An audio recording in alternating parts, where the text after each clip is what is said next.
Hablamos del ciclo de la violencia para hacer referencia a su transmisión de una generación a la siguiente, es decir, a cómo la violencia engendra violencia.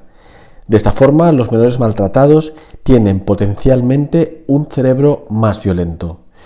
Soy Luis Moya Albiol, catedrático de psicobiología, y hago vídeos educativos sobre criminología, psicología y salud mental, con la finalidad de acercar el conocimiento científico a toda la sociedad.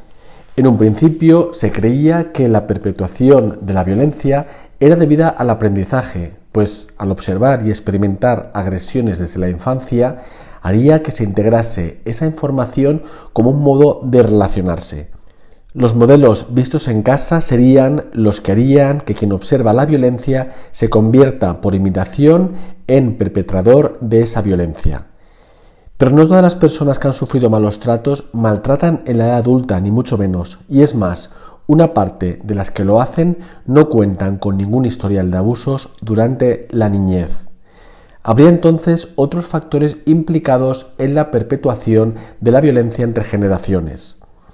Las investigaciones más actuales han mostrado que el estrés que produce esta situación, el miedo y el terror que conlleva estar viviendo con alguien que puede maltratarte en cualquier momento, hará que no se desarrollen de forma adecuada algunas partes del cerebro. Más concretamente, la corteza prefrontal, que regula el control de impulsos, y la amígdala, implicada en las emociones, las mismas áreas cerebrales que se ven afectadas en adultos violentos, especialmente en los que son más impulsivos, serían las áreas cerebrales que estarían afectadas en estos menores maltratados. Otras partes del cerebro, como el hipocampo, fundamental para la memoria, el cerebelo o el cuerpo calloso, pueden sufrir también modificaciones, con lo que se alteran las funciones y los comportamientos que regulan.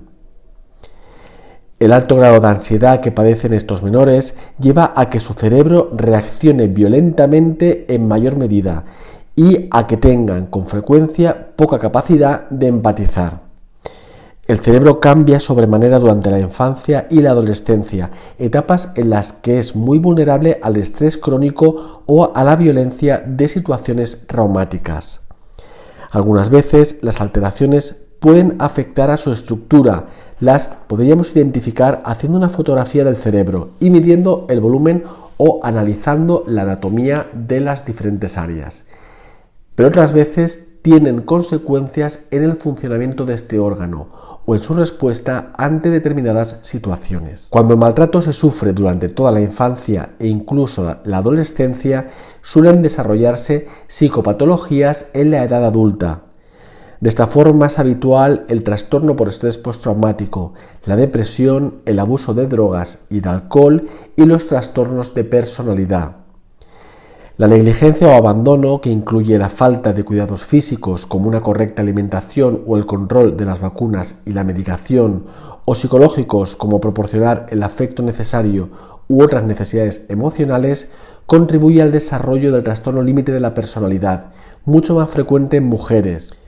Los menores que padecen en su día a día el abuso físico o sexual están siempre en situación de alarma. Su cerebro se activa en exceso para hacer frente a esa amenaza y pueden responder con agresividad a cualquier suceso en un afán por intentar defenderse.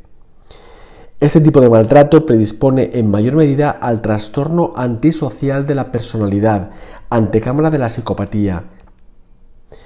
No podemos obviar que las niñas sufren con mayor frecuencia el abuso sexual, aunque también se dan niños. Estos, por su parte, reciben más golpes, palizas y otros tipos de violencia física no sexual.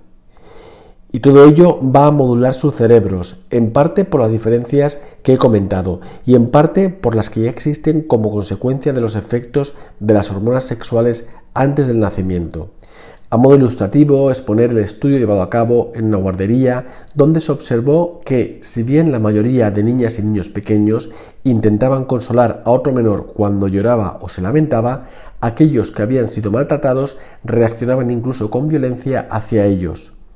Vivían así el llanto de un compañero como una agresión, en lugar de como una llamada de auxilio o simplemente como la expresión de una emoción o una necesidad. Ello permite hacernos una idea de hasta qué punto ya en la primera infancia el estrés y el sufrimiento relacionado con el maltrato lleva a un desarrollo anómalo del cerebro, predisponiéndolo a responder con violencia ante la más mínima provocación como una forma de resolver conflictos o para establecer una posición de dominancia en una relación.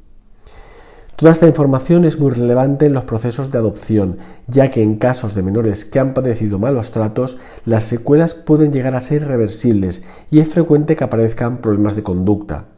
Cierto es que un ambiente empático y estructurado con afecto y protección va a suponer una gran ayuda y un cambio considerable en cómo se sigue desarrollando ese cerebro en formación. Pero también lo es que quienes han padecido situaciones violentas hubiesen tenido un desarrollo muy diferente en otras circunstancias. Desafortunadamente hay daños relacionados con el maltrato físico, sexual o el abandono que dejan secuelas de por vida. Si te interesa esta temática o temáticas relacionadas, puedes acceder a otros vídeos en este canal.